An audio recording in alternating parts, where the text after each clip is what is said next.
നമസ്കാരം. മൈൻഡ് മാറ്റേഴ്സിലേക്ക് സ്വാഗതം. നമ്മൾ പറഞ്ഞുകൊണ്ടിരിക്കുന്നത് മെന്റൽ ഡിസ്റ്റർബൻസസ്, ഡിസോർഡർ എന്ന് പോലും ഞാൻ പറയണില്ല. മാനസികമായ അസ്വസ്ഥതകളും അത് നമ്മൾ വേണ്ട പ്രാധാന്യം കൊടുക്കാതെ വന്നു പോകുന്ന അപകടങ്ങളും.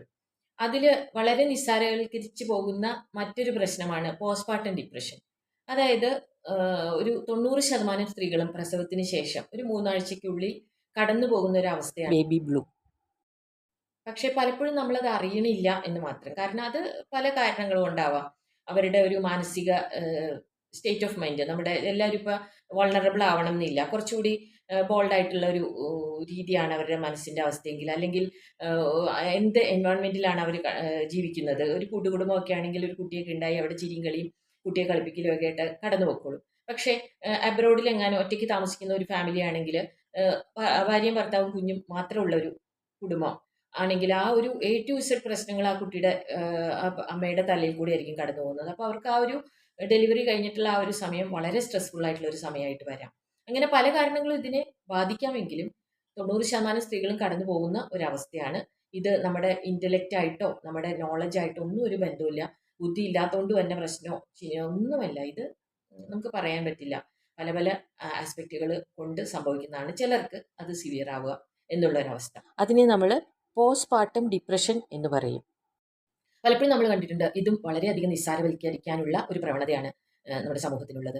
ഇവർ അങ്ങനെ എന്തെങ്കിലുമൊക്കെ പറയുമ്പോൾ പിന്നെ അത് എല്ലാവരും കുട്ടികളെ വളർത്തിയിട്ടില്ലേ, വെറുതെ ആയിരിക്കും അവർക്ക് തോന്നുന്നത്. അമ്മയുണ്ടാവും, മദറിലോ ഉണ്ടാവും, കുട്ടിയെ നോക്കാൻ വേറൊരു ആയ ഉണ്ടാവും. ഇതൊക്കെ ഉണ്ടായാലും അവർക്ക് ചിലപ്പോൾ അയ്യോ ഞാൻ ഈ കുട്ടിയെ എങ്ങനെ വളർത്തും എന്നൊക്കെയുള്ളൊരു അവിടെയും ഒരു അൺറിയലിസ്റ്റിക് ചിന്തകളാണ് അവർക്ക് ഉണ്ടാവുന്നത്. അവർക്കും അറിയാം ഇത് അൺവാണ്ടഡ് തോട്ട്സ് ആണ് എന്നറിയാം. അറിയാഞ്ഞിട്ടോ അല്ലെങ്കിൽ അറിയില്ലാഞ്ഞിട്ടോ ഒന്നുമല്ല. പക്ഷെ അവർക്ക് ഒരിക്കലും പിടിച്ചു നിർത്താൻ പറ്റാത്ത ഒരു ആങ്സൈറ്റിയാണ് അവർ അനുഭവിച്ചു കൊണ്ടിരിക്കുന്നത്. അപ്പൊ അതിനെ നമ്മൾ നിസ്സാരവൽക്കരിക്കാതെ അതൊന്ന് ശ്രദ്ധ കൊടുക്കുക. അവർക്ക് വേണ്ട ഒരു സമാധാനം കൊടുക്കാനുള്ള ഒരു മര്യാദ നമ്മൾ കാണിക്കുക. നമ്മൾ പലപ്പോഴും സോഷ്യൽ മീഡിയയിലൊക്കെ കണ്ടിട്ടുണ്ടല്ലേ, എത്രയോ കേസുകൾ സിവിയർ ആയി പോയിട്ടുണ്ട്, സൂയിസൈഡിലേക്ക് ചെന്നെത്തിയിട്ടുണ്ട്, അല്ലെങ്കിൽ കുട്ടിയെ കൊന്നു കളയുന്ന ഒരു അവസ്ഥയിൽ. ഞാൻ ഇന്നാൾ കണ്ടു ഫേസ്ബുക്കിൽ നല്ല ഒരു കുട്ടി, കുട്ടിയുടെ പേരൊന്നും എനിക്ക് ഓർമ്മയില്ല. ആ കുട്ടിയുടെ സ്വന്തം അനുഭവം പറഞ്ഞതാണ്. കുട്ടിയെ കൊന്നു കളയേണ്ടി വന്നു, അങ്ങനെ ഒരു കമ്പൽഷനിൽ ചെയ്തു പോയി. അപ്പൊ ഒരു കുറെ പേര് അത് സമാധാനിപ്പിക്കുന്ന ഒരു കമന്റ്സ് ഉണ്ടെങ്കിലും ഒരു കുറച്ച് പേരെങ്കിലും അതിന് അഗേൻസ്റ്റ് ആയിട്ട് കുട്ടിയെ കൊന്നു കഴിഞ്ഞിട്ട് വലിയ കഥ വന്ന് പറയാണ്, നിനക്ക് എങ്ങനെ തോന്നി ഇങ്ങനെ എന്നൊക്കെ പറഞ്ഞ് വളരെ മോശമായിട്ടുള്ള കമന്റ്സ്. നമ്മൾ ഒരു കോമൺ സെൻസ് ഒന്ന് ഉപയോഗിക്കണ്ടേ? ഏതെങ്കിലും ഒരു അമ്മ സ്വന്തം കുഞ്ഞിനെ ഒരു അതും എത്ര നിസ്സഹായ അവസ്ഥയിൽ കിടക്കുന്ന ഒരു 3 മാസം പോലും തികയാത്ത ഒരു കുഞ്ഞിനെ ഇങ്ങനെ കൊല്ലണമെങ്കിൽ എത്രമാത്രം അവരുടെ മനസ്സിൽ അസ്വസ്ഥത ഉണ്ടായിട്ടാണ്, എത്രമാത്രം അൺഹെൽത്തി ആയിട്ടുള്ള ഒരു മൈൻഡ് സെറ്റിൽ കൂടെ അവർ കടന്നു പോകുന്നത് കൊണ്ടായിരിക്കും എന്നെങ്കിലും മനസ്സിലാക്കാനുള്ള ഒരു കോമൺ സെൻസ് മര്യാദ കാണിക്കുക. അവരെ ഒന്നുകൂടി ഗിൽറ്റിലേക്ക് എത്തിച്ച് കുറച്ച് നാൾക്ക് ശേഷം എനിക്ക് അറിയാൻ കഴിഞ്ഞത് അവർ സൂസൈഡ് ചെയ്തു എന്നാണ്. അവർ ഇതിന് ശേഷം ട്രീറ്റ്മെന്റ് എല്ലാം എടുത്ത് ഒന്ന് പിടിച്ച് നിന്നവരായിരുന്നു.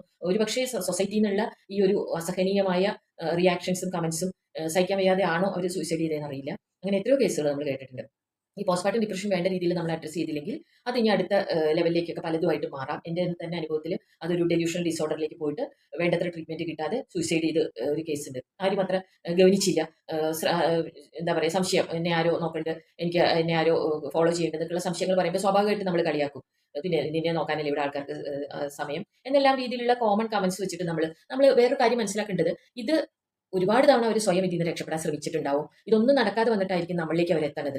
അപ്പോൾ പിന്നെയും ഒന്നുകൂടി നിസ്സഹായാവസ്ഥയിലേക്ക് എത്തിക്കുന്ന കമന്റുകൾ കൊടുക്കാതിരിക്കുക. ആ ഗിൽറ്റോ ഷെയിമോ അവർക്ക് ഉണ്ടാക്കാത്ത രീതിയിൽ അതിനെ കൈകാര്യം ചെയ്യാനുള്ള ആ ഒരു ബാധ്യത നമ്മൾക്കുണ്ട്. അവരോട് അവർ പറയുന്നത് ആദ്യം ഒന്ന് കേൾക്കുക.